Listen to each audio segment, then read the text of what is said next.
question that changed everything came on a Tuesday morning, in the middle of a room full of people who were certain they already knew the answer. Caroline McLean, the CEO of Novamind Technologies, had just stared at a screen showing an AI algorithm that should not have existed.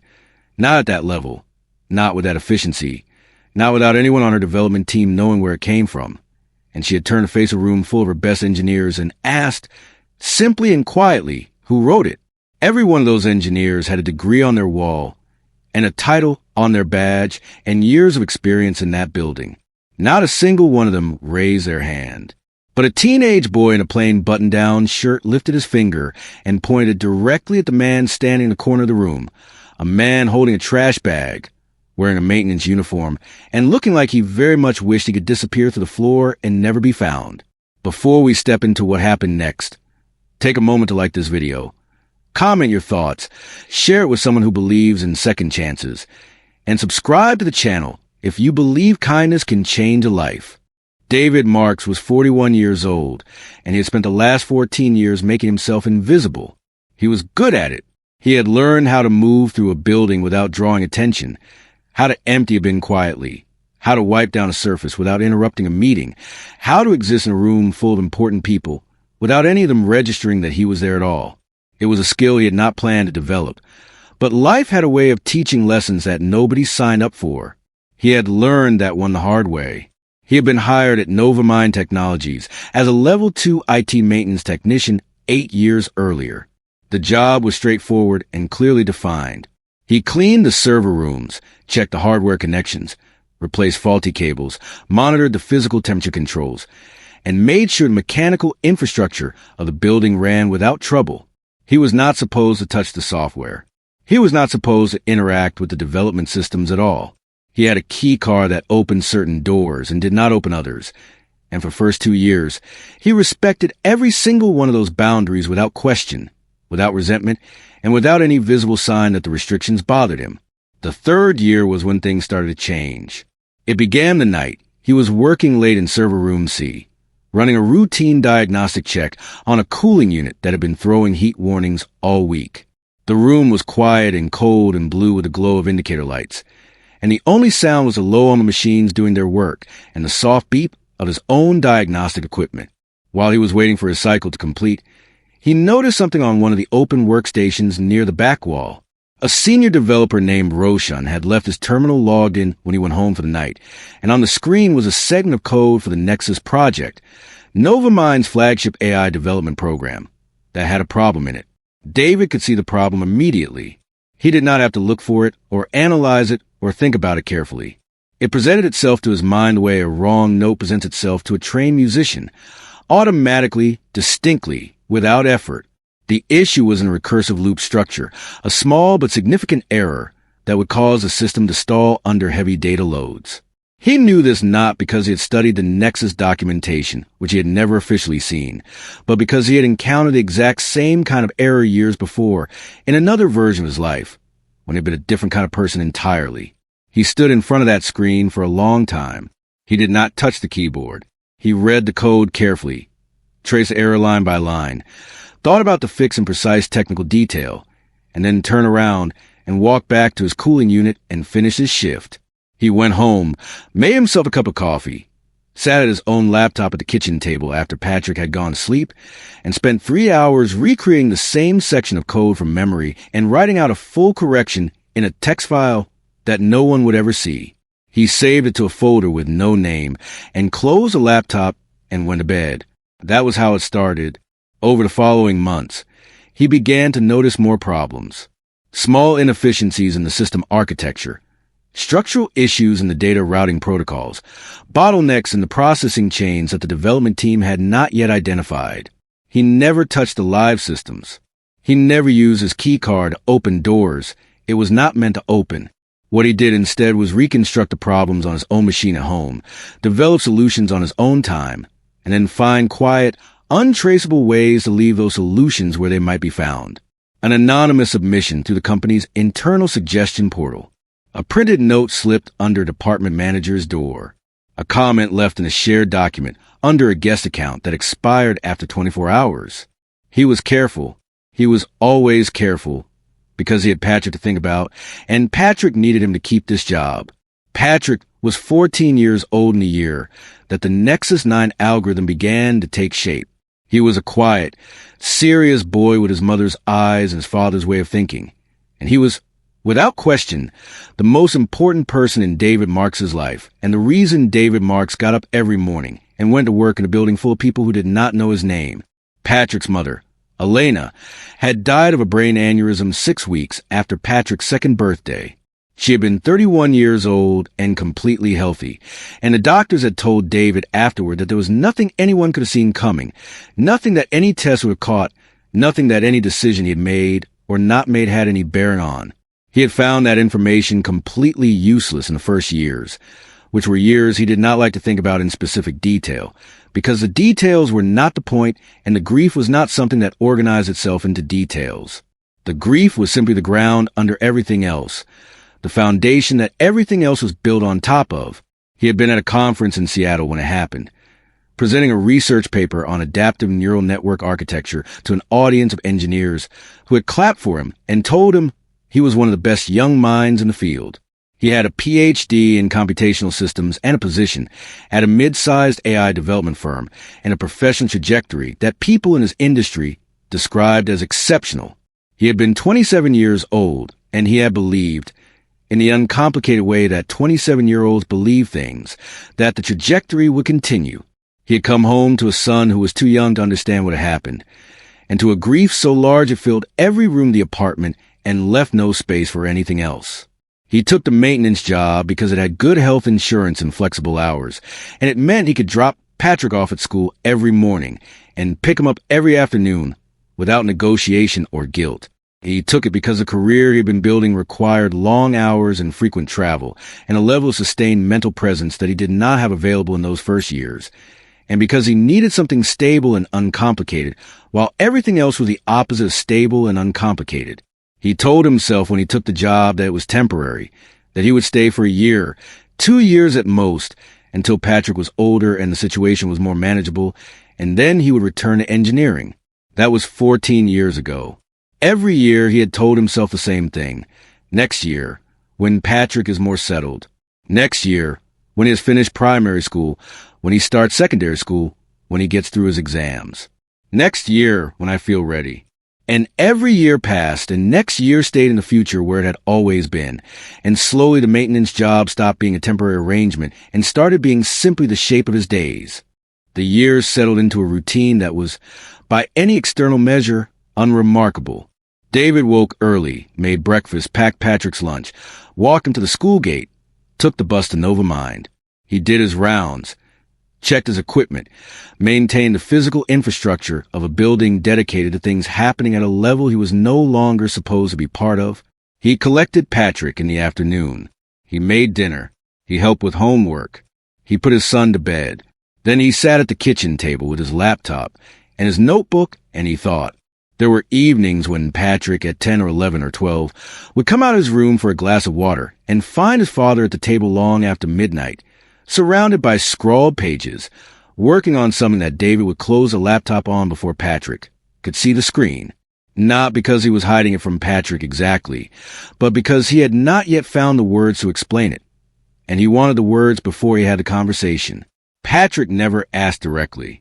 He was a perceptive child, and he understood, in the way that children who grow up with only one parent understand many things, that there were dimensions of his father's inner life that were not yet available to him. He accepted this with patience. He waited. What did not stop was the thinking. The mind that had impressed a room full of engineers in Seattle did not go quiet just because its owner was now emptying recycling bins. David thought about code the way other people thought about music. Constantly, involuntarily, in the background of everything else he did. He thought about it while he was replacing server rack components at midnight. He thought about it while he was eating dinner with Patrick and asking about school. He thought about it on the bus to work and on the bus home. He carried a small black notebook in his back pocket and filled page after page with ideas that nobody asked for and nobody knew existed. And when one notebook was full, he bought another from the discount office supplies store 2 streets from their apartment. He had a shelf of them at home. 14 years of thinking stacked in order on a shelf in his bedroom. The Nexus 9 was a project that finally pulled him out of the background, even if only partway. NovaMind had been developing the Nexus AI system for 5 years when David first encountered it. The goal was a self-optimizing neural network, an AI that could adapt to new data inputs without requiring manual retraining, that could, in effect, learn to learn without being told how. It was an ambitious and technically complex goal, and the development team assigned to it was talented, well-resourced, and deeply frustrated.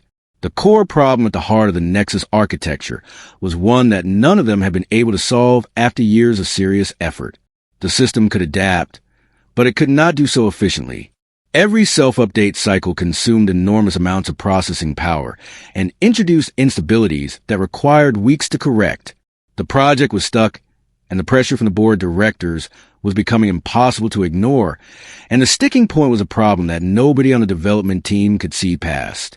David understood the problem the first time he encountered the Nexus documentation, which he was not officially supposed to have access to and had never officially seen.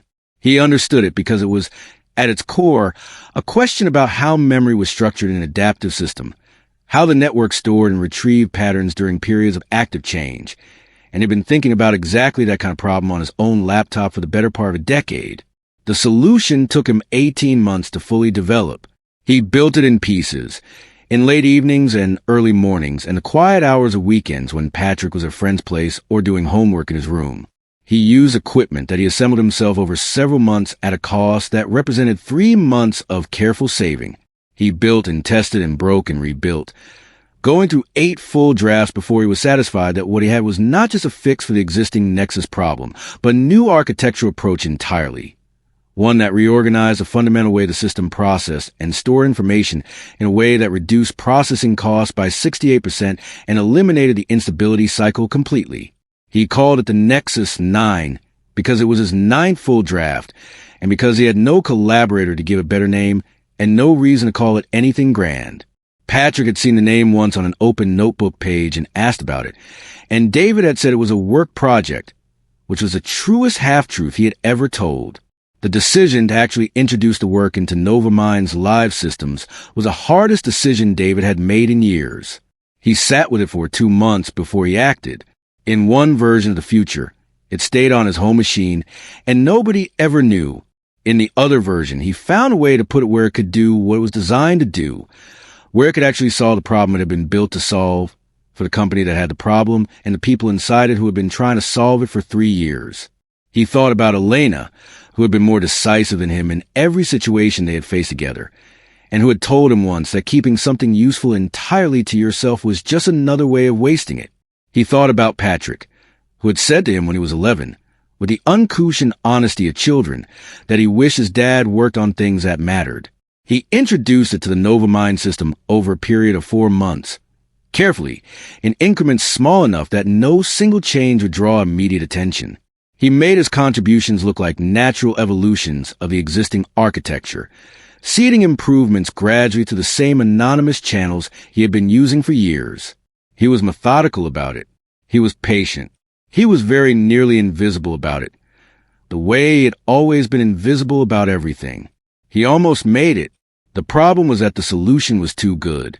The improvements were too clean, too structurally coherent, too categorically different in character from anything the development team had been producing. When the system began performing at levels that nobody on the team could account for, the senior engineers started asking questions that led to more questions. When Caroline McLean became personally involved, those questions became demands, and the investigation became systematic, and it was only a matter of time. Patrick was the only person in David's life who knew the full truth. David had told him everything one evening 6 months earlier, sitting at their kitchen table with takeout containers between them, partly because Patrick was observant enough to figure out most of it on his own anyway, and partly because David had made himself a promise in the years after Elena died that he would never lie to his son about anything that mattered. Patrick had listened to all of it carefully and without interruption. When his father finished, he had been quiet for a moment, looking at the table, and then he had said that someone should know. David had told him to leave it alone. Patrick had nodded and said that he understood. David had believed him. He had underestimated, significantly, how much his son loved him, The morning Caroline McLean stood in front of the Nexus 9 display and asked her question across the command center. David was in the room because he had been called in to check a faulty floor sensor near the back wall. He was supposed to be part of the background. He was supposed to be furniture.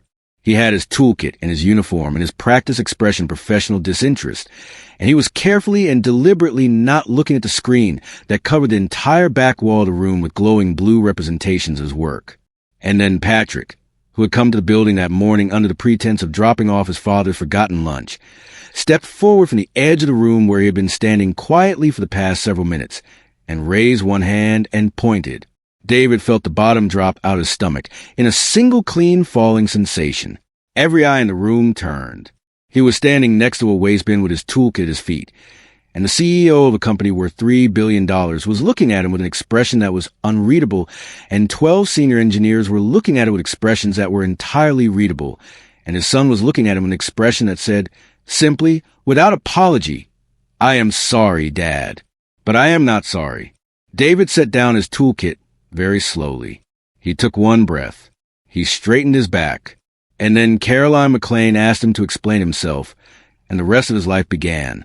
Caroline McLean had built Novamind Technologies from a 6-person startup in a rented warehouse into a company with 4,000 employees and a valuation that had crossed $3 billion 2 years before. She had accomplished this by being correct about important things more often than she was wrong, by hiring people better than herself in every area where she was not the best person in the room, and by having an instinct for genuine intelligence that had not failed her once in 20 years of building teams. She was looking at David Marks now, and her instinct was telling her to pay careful attention. The room was reacting in a way she understood and did not find interesting. Her senior development team had gone through a rapid and visible sequence of emotions in the 30 seconds since the teenager had pointed across the room at the maintenance worker. Confusion first, then disbelief, then several of them talking at once. And the words she heard most often were impossible, and he cannot be serious, and Caroline, he is the janitor. She held up one hand. The room went quiet. She had a way of doing that.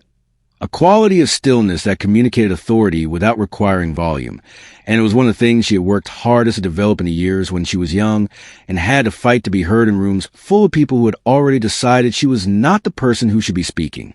She kept her eyes on David. He had not moved since he set down his toolkit. He was standing in the middle of the room in his maintenance uniform, and he was deciding something.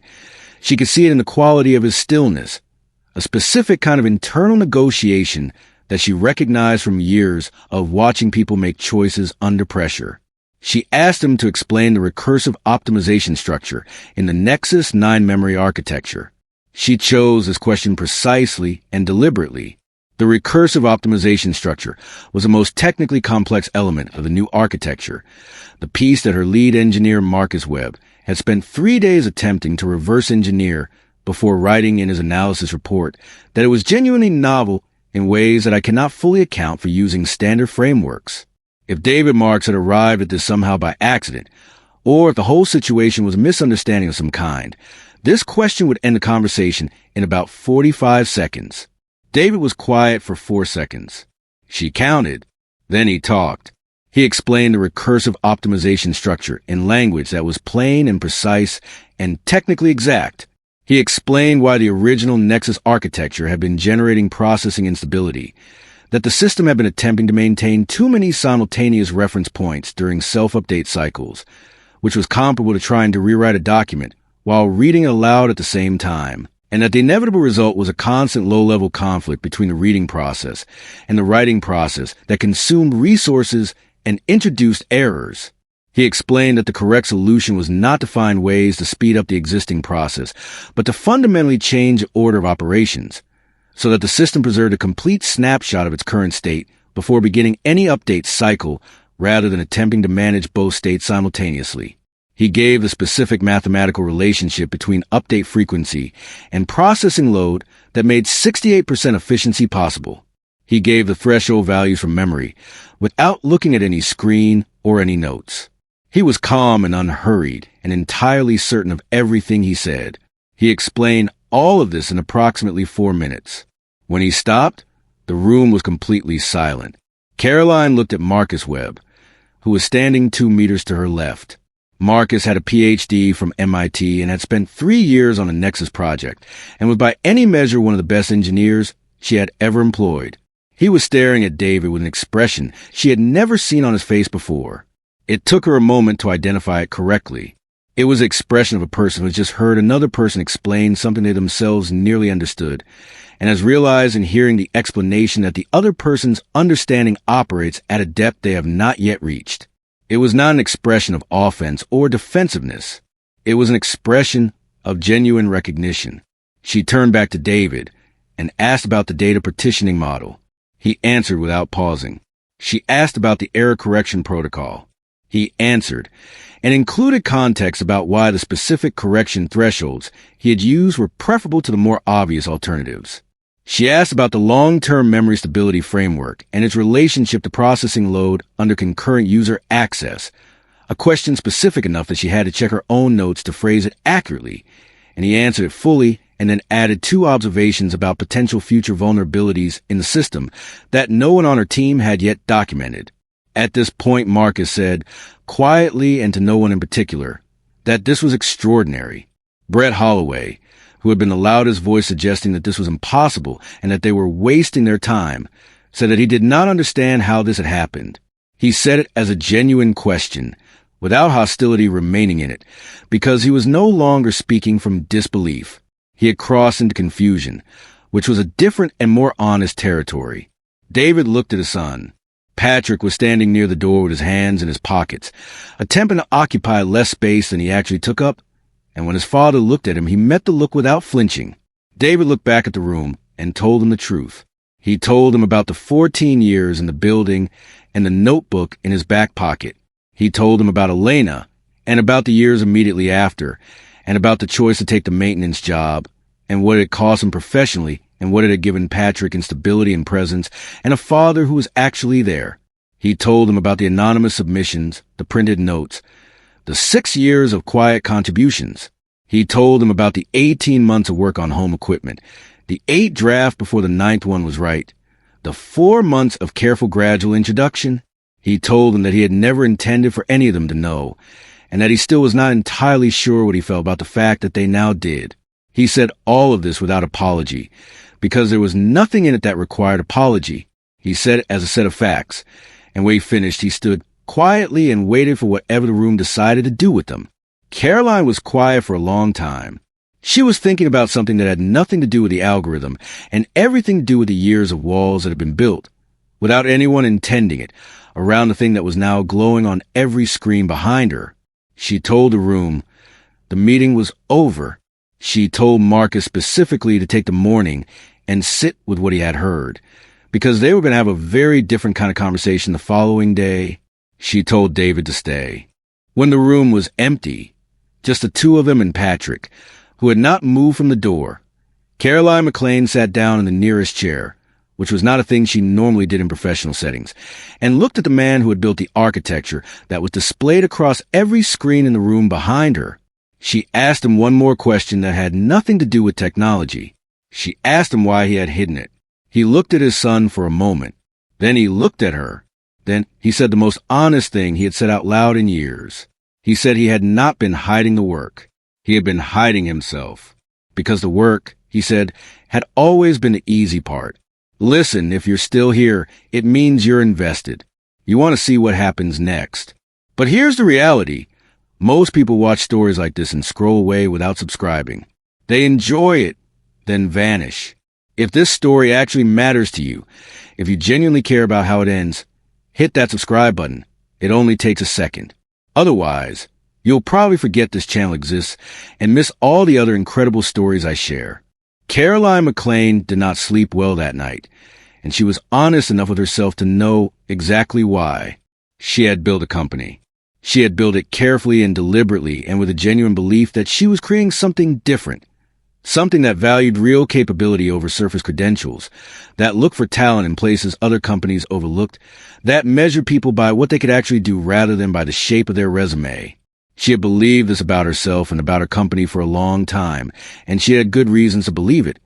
And she had also, she now understood, been wrong. A man had spent 8 years in her building. He had spent 8 years emptying bins and cleaning server rooms and fixing cooling units. And in those same 8 years, he had been solving the problems that her best and highest paid engineers could not solve. He had contributed $40 million in improvements. By the most conservative calculation her team could put together the following morning, in ways that nobody had traced him because nobody had thought to look.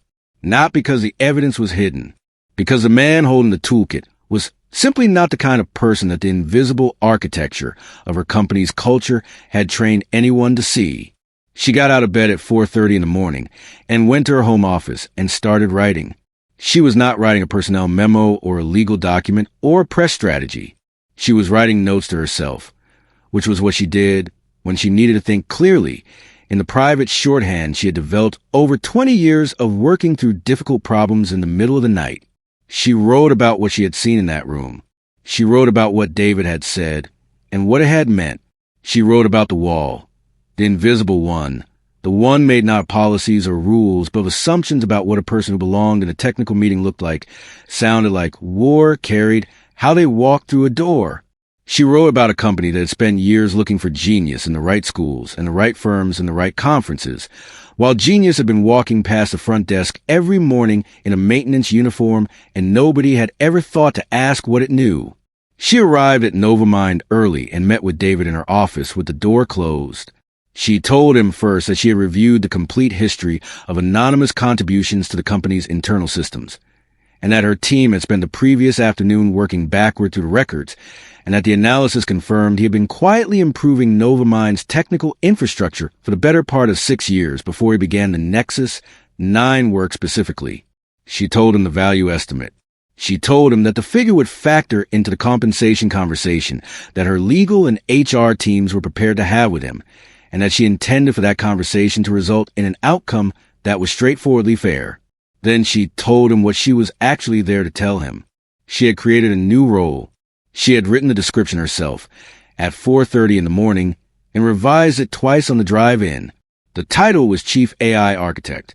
It was distinct from Marcus Webb's role as Chief Technology Officer, which Marcus would keep because Marcus was excellent at the organizational and structural dimensions of that position in ways that were different from what David needed to be doing with his time. Chief AI Architect was a role designed for a person whose most valuable contribution to the company was the deep technical work, the thinking, the building, the solving of the hardest problems, and who needed authority and resources and freedom from administrative responsibilities to do that work at the level it deserved. She told him the salary and the equity. She told him that his transition would be handled on whatever timeline worked for him and for Patrick. David was quiet for a moment after she finished. Then he said that he had a condition. She told him to name it. He said he wanted to be involved in a review of how the company found and developed technical talent, not in a formal policy role. He was not the right person for that kind of work, and he knew it. As an advisor, he wanted to help the company build a process for finding people like him. Not necessarily people who had been hiding, he said, but people who had been overlooked, people whose intelligence did not arrive through the right institutional channels, or carry the right institutional markers, or show up in the kinds of places that conventional hiring processes were designed to notice. He said that Patrick was going to grow up and enter a world that would evaluate him constantly on factors that had nothing to do with what he was capable of, and that he wanted that world to be at least a fraction different by the time Patrick got there. He said that was his only condition. Caroline said yes. The announcement went to the company 3 days later. Caroline wrote it herself, which was not standard practice for personnel announcements, but she did not want anyone else to write it. She made it factual and direct. A new role had been created. David Marks had been appointed to fill it. His background and qualifications were attached for anyone who wanted to read them. And then she included something unusual. She included the truth. She wrote that David had been a member of the Novamind team for 8 years, and that during those 8 years he had made significant and verifiable contributions to the company's core technical infrastructure, and that those contributions had gone unrecognized. She wrote that this was a failure of the company's systems, and not a failure of the person those systems had overlooked. She wrote that the company was going to do better, and that she was personally committed to making sure it did. The responses varied. Some people were moved by it. Some were skeptical and said so privately. Two senior engineers sent her messages that questioned the decision in terms that told her substantially more about their own anxieties than about David's qualifications. She responded to each message personally, directly, and in a way that made Novamind's position clear without requiring any further discussion. Marcus Webb sent David a single message. "I want to learn from you. Tell me when you are ready." David wrote back that he was ready now. Patrick found out that evening. David called from the lobby of the building, still in his maintenance uniform because he had not yet been issued anything else, and told his son in a voice that was measured and careful that something had happened at work. Patrick said immediately that he was sorry for the pointing, and David said that he was not calling about the pointing. There was a short silence, and then David told him, and Patrick said nothing for nearly 15 seconds, and then said very quietly, "I always knew it, Dad. I always knew it." David stood in the lobby of the building where he had spent 8 years being invisible and felt, for the first time in a very long time, like a person who was standing exactly where they were supposed to be. 7 months after the morning Patrick pointed his finger across a room full of the most credentialed engineers in the industry and changed the direction of his father's life, the Nexus 9 launched globally and did exactly what David Marks had always known it would do. The response was immediate and far-reaching. Technology publications described the architecture as a fundamental shift in how adaptive AI systems could be designed. The academic AI research community spent weeks analyzing the recursive optimization structure and the memory partitioning model. And the papers those analyses generated cited the Nexus 9 as a reference point the way earlier generations of researchers had cited landmark architectures that redefined what was considered possible. 3 of Novamind's largest prospective enterprise clients signed contracts in the first 2 weeks of availability. A 4th signed before the month ended. Novamind's valuation crossed $6 billion for the first time in the company's history, a number that meant different things to different people in the building, but that meant one specific and important thing to Caroline. It meant she had more resources to build what she wanted to build next. She told the board, when they gathered to acknowledge the result, that the credit belonged to David Marks. She said his name 3 times in that meeting, which was 2 more times than was strictly necessary from an informational standpoint, and she did it deliberately because the board needed to understand clearly and without any ambiguity who had made the thing that they were celebrating. David was not at the board meeting. He was in his office on the 4th floor, a real office with a door and a view of the courtyard and a whiteboard that was always full, working on the next stage of the architecture, which he was already calling Nexus 10 in the same black notebook he had been carrying for years.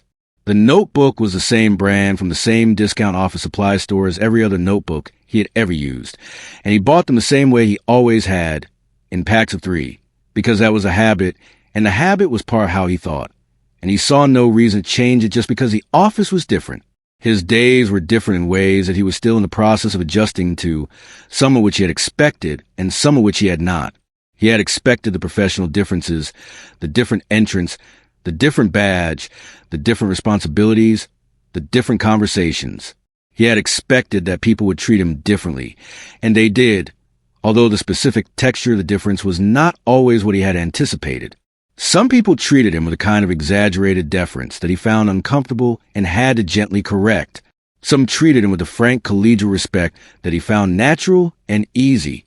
A small number treated him with a skepticism that was not unfriendly but was real, a wait-and-see quality that he respected as honest and that he intended to address through the work rather than through reassurance. What he had not expected was how long it would take to adjust the internal experience, the private relationship with being seen. He had spent 14 years building a version of himself that was most comfortable in the background, that operated best when it was not the center of attention, that had learned to locate its satisfaction in the quiet of solving a problem that nobody knew was being solved. That version of himself did not disappear when his job title changed. It was still there in the first months.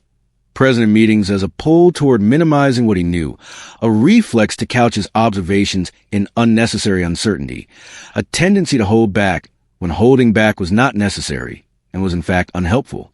He recognized the tendency each time it appeared and worked against it with the same methodical patience he brought to engineering problems.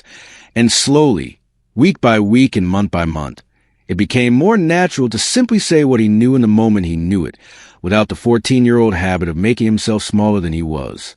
The collaboration with Marcus Webb was one of the things that helped most, which surprised both of them. Marcus had come to David's office exactly when he said he would, 3 days after the announcement, and they had talked for 4 hours about the Nexus architecture and about the broader questions in adaptive AI design that the architecture opened up. What emerged from that conversation, and from the dozens of conversations that followed over the next months, was a working relationship that neither of them had designed or anticipated, and that both of them found more productive than any professional collaboration they had previously experienced. Marcus was one of the best pure engineers David had ever encountered in any context, and he was also genuinely and specifically curious about the way David thought, about the architectural intuitions that preceded the formal mathematics, about the way David moved from the recognition of a problem to the shape of its solution. Marcus asked him questions that required David to articulate things he had previously only done, and the articulation turned out to be useful not just for Marcus but for David, because explaining the thinking made it more precise. Marcus said in one of their conversations, about 3 months in, that he had been a very good engineer before, and that he expected to be a significantly better one going forward, and that the difference was entirely attributable to what he was learning from David. He said this without awkwardness or false modesty, as a statement of observed fact, and David accepted it in the same spirit. Brett Holloway, who had been the most resistant voice on the morning of the revelation, came to David's office 6 weeks into the new arrangement. He stood in the doorway for a moment before entering, which David noticed, and then he sat down and said that he had been wrong, and that he wanted to say so directly and without softening it. He said it without supplementary explanation and without any request for a particular response. David told him that he appreciated it, meant what he said, and they talked for an hour about a problem in the Nexus 9 secondary processing architecture that Brett had identified, and that turned out to be the kind of interesting problem that both of them found genuinely engaging. They worked well together after that. The talent initiative took shape over the course of the first year in the specific and practical way that David had wanted it to, not as a policy statement or a values document, but as a redesigned set of actual processes. Caroline worked with David and the HR leadership team to restructure the hiring process at the ground level. Degree requirements were removed from all technical roles below the director level and replaced with competency assessments that David and Marcus designed themselves over a period of 8 weeks. Assessments built to measure the actual cognitive and technical capacities required by the roles, rather than the credential proxies that had previously stood in for that measurement. A lateral entry pathway was created for all internal staff, including facilities and maintenance employees, allowing anyone in the building to request a skills assessment and be formally considered for technical roles without having to first leave the company and re-enter through an external application. A partnership program was established with 3 community colleges and 2 vocational training organizations in the city, creating a structured pipeline that gave candidates access to NovaMind opportunities through routes that had not previously existed. In the first year of the new program, 11 people were hired who would not have been considered under the previous process. 3 came from within the company itself, from parts of the building that had been entirely invisible to the development organization. 1 was a data center operations technician who had spent 4 years managing the physical infrastructure of the server environment and who had, in that work, developed an unusually deep intuitive understanding of hardware-level performance dynamics that translated directly into valuable insight for the software architecture teams. She was placed on David's team. Within 6 months, she was making contributions to the Nexus 10 framework that were drawing attention from engineers across the organization who wanted to understand how she was thinking about the problem she was solving. David watched her work and recognized something he had once been, and was glad that her version of it was happening in a room where people could see her. The story became public in the way that stories become public when they are true and significant and involve enough people that containment is not really an option. A journalist who covered the technology industry had a source inside NovaMind, and Caroline decided when the call came that honesty was a better strategy than narrative management, both because it was ethically simpler and because the true version of the story was, if anything, more compelling than any version she could have constructed. She told it accurately and let it be reported accurately, and the response was larger and more sustained than she had expected. David gave 2 interviews. He was careful and precise and visibly uncomfortable with the format, which came through in the transcripts in a way that made them more compelling rather than less, because it was clearly genuine. He said that he had not been trying to make a point about anything when he built the Nexus 9. He said he had been trying to solve a problem, because that was what he did with problems. He found them and he solved them, and the doing of it was its own reason. He said that the larger point, if there was one, was not about him specifically. It was about the number of problems that were not getting solved because the people who could solve them were in the wrong rooms, carrying the wrong badges, or not in the building at all. He said that the goal was fewer walls. He said it simply, without drama, as a technical objective rather than a philosophical one, which was exactly the right way to say it for exactly the audience it needed to reach. The night before the formal Nexus 9 launch event, David and Patrick ate dinner at their kitchen table the way they always had. Takeout from the Thai place they had been ordering from for a decade. Television off. No phones on the table. The overhead light a little too bright the way it had always been, because neither of them had ever gotten around to replacing the bulb with something softer. The apartment was the same apartment it had been for years, smaller than the office David now worked in, but more familiar in the specific way that the places you build a life are always more familiar than the places you work. Patrick was 15. He was taller than David had consciously registered him getting, because that was how it happened with teenagers. The growth accumulated in increments too small to notice, until one ordinary evening you looked across a table and saw a person who had been a child recently and was now clearly something else. He was doing well in school, particularly in mathematics and computer science, and his teacher had told David at the last parent meeting that Patrick had an unusually structured approach to complex problems, that he seemed to see the architecture of a problem before working through its details, which was not a thing most students his age did naturally. David had received this information with a feeling he did not have a name for and did not need one. Patrick asked him across the takeout containers if he was nervous about the next day. David said that he was a little. Patrick asked what the nervous part was specifically about. David thought about it for a moment because it was a real question and Patrick deserved a real answer. Then he said that the engineering was the easy part, that it had always been the easy part, that standing in a room full of people who were looking at him and not wanting to be somewhere else, that was the part that was still new. Patrick was quiet for a moment. Then he said that he thought his father was ready for the part that was still new. David looked at his son across their small kitchen table, at this person who had grown up watching his father choose invisibility and love him anyway, and who had finally, at precisely the right moment, decided that the world needed to see what he had always seen, and he felt something that he could not have expressed mathematically and did not try. He told Patrick that he thought so too. The launch event the following day was everything that large corporate events were, loud and bright and carefully organized and full of people saying important things into microphones about the future of technology.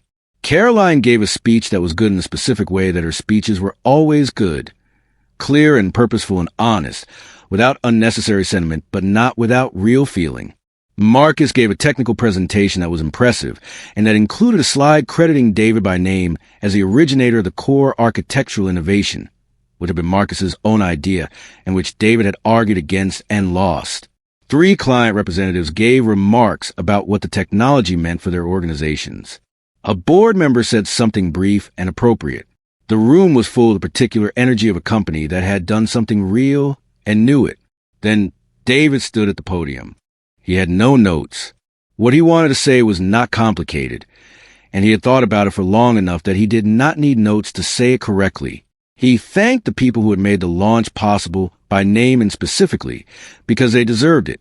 He described the Nexus 9 in terms that were accurate and honest, and that he hoped communicated why the technical achievement mattered beyond the commercial result, why it was genuinely interesting, why it was a different kind of answer to a problem that had resisted different kind of answers for years, why it opened things rather than closing them. He talked about the talent initiative for 2 minutes, not with pride but with seriousness, because he wanted the people in the room, the clients, the press, the engineers, the board members, to understand that it was real and that it was going to continue, and that NovaMind intended to be a company that was genuinely different in this respect rather than a company that said it was different. Then he said one more thing that was not on any agenda. He said that when he was standing in a server room 14 years ago, looking at a problem on someone else's screen with a solution already fully formed in his mind, he had felt 2 things at exactly the same time. The first was a pure, Clean satisfaction of understanding something deeply, of seeing the architecture of a problem with complete clarity, knowing exactly what it needed, knowing exactly what he could give it. The second was a loneliness of understanding it alone, in a building full of people who could not have imagined what he was thinking, in a life where his thinking had nowhere to go and no one to share it with. He said that he'd lived with the second feeling for a long time, and that what he understood now was that the first feeling was bigger, that the work, the actual thinking and building and solving, was by its nature generous. It wanted to be shared. It was designed to connect to other thinking, to grow in contact with other minds, to become something larger than any single person could make it alone. The walls that made it lonely were built by circumstances and assumptions and systems that nobody had designed intentionally, but that everyone had maintained without thinking. The walls were real, but they were not permanent. They could be identified and they could be taken down. He said that the goal going forward was fewer walls. Patrick was in the front row. Caroline had personally saved him the seat next to her, and Patrick had taken it with the slightly overwhelmed composure of a 15-year-old who understood that this was an important day and was doing his best to be present for it in the right way. When his father stepped back from the podium, Patrick stood up before anyone else in the room moved and started clapping, and the photograph that ran in the technology press the next morning was of a teenage boy on his feet in a room of seated adults, clapping for his father, and his father looking at him from the stage with an expression that every publication used the same word to describe. Pride was the word they used. But it was not only pride. It was also recognition, the specific and irreplaceable feeling of being seen by the person whose seeing matters most. It was a feeling that David Marks had been patient enough to wait 14 years for, and that turned out, now that it had arrived, to be exactly as large as he had always believed it would be. He had Patrick to think about, after all, and the future was not going to build itself. In the months that followed, David worked on Nexus 10 with the same focused patience he had always brought to work, now with a team around him and resources he had never had before. The architecture he was developing was more ambitious than the Nexus, 9 in every dimension, and the problems it posed were genuinely difficult in ways that he found satisfying. He filled notebooks. He filled whiteboards. He had conversations with Marcus and with the engineers on his team and with the young technician who had come from the data center operations department and who was becoming, quietly and without any fuss, one of the most interesting minds in the organization. He thought sometimes, in the early mornings when the office was quiet, and the problem was all there was about the server room where it started, the cooling unit and the blue indicator lights and the terminal that Roshan had left logged in, with the problem right there on the screen for anyone who could see it to see. He thought about the 14 years of notebooks and the 14 years of mornings with Patrick and the bus rides and the small apartment and the meals at the kitchen table with the television off. He thought about the things that had been lost and the things that had been preserved and the particular way that the two categories were not as separate as they might have seemed. And then he turned back to the whiteboard and kept working, because the work was the easy part, and the easy part was where he lived, and there was still so much left to build. Patrick, for his part, did not become famous for pointing. He went back to school the following week and continued being the person he had always been, quiet and focused and better at mathematics than anyone in his year. He did not talk much about what had happened at Nova Mind, except to his closest friends. And even then he described it briefly and moved on to other subjects, because he had his father's disposition toward getting back to the actual work rather than spending time on the story of how the work had been recognized. But he kept the photograph, the one that the press had run, of him on his feet in the front row. He kept a printed copy of it in his room, not displayed prominently, but folded inside the cover of his mathematics textbook, where he could see it when he opened the book to start working. He kept it there not as a reminder of the day itself exactly, but as a reminder of what he had understood on that morning before he raised his hand and pointed. The thing he had understood clearly and without any doubt, which was that the world did not always see what was in front of it, and that sometimes the most important thing a person could do was simply to say, "Look." He believed his father had known this all along. He believed his father had spent 14 years waiting for a version of the world that was ready to look. And he believed, in the way that children believe things about their parents that turn out over time to be simply true, that his father had been right to keep building in the meantime, because the thing he'd been building was real, and real things do not need the world to be ready before they are worth making. He was going to remember that. He had decided he was going to remember it for the rest of his life. David did not know about the photograph in the textbook, not for a long time. He found out about it years later, when Patrick was in university and studying computer science and doing very well, and David visited his dormitory room for the first time and noticed, on his son's desk, the mathematics textbook from secondary school that Patrick had kept and still used as a reference. He picked it up without thinking, and the photograph fell out from inside the cover, worn at the edges from handling, folded and unfolded many times over the years. He stood holding it for a moment. Patrick was behind him making tea and did not notice immediately. When he did notice, he did not say anything. He let his father stand there with the photograph in his hands and the expression on his face that Patrick had only ever seen a few times, the one that meant his father was feeling something large and was deciding how to hold it. David set the photograph back carefully and closed the textbook and put it back on the desk exactly where it had been. Then he said, without turning around, that the tea smelled good. Patrick said it was nearly ready. They sat at Patrick's small desk and drank their tea and talked for 2 hours about the project Patrick was working on for his second-year advanced systems course, which had a problem in its recursive architecture that David could see immediately, but that he let Patrick work toward on his own, offering observations rather than solutions, asking questions rather than providing answers, because that was the work, not the solving alone, but the building of the capacity to solve, in a son, in a company, in a field, in a world that needed more people who had been taught to look at a problem and believe, before they had a solution, that a solution was possible. The teacups were empty before they finished talking. Neither of them noticed until they were done. Every great talent that goes unseen is not a personal failure. It is a systems failure. David Marks was not hidden because he lacked ability. He was hidden because the world around him was only designed to notice ability when it arrived in the right packaging, the right title, the right institution, the right room.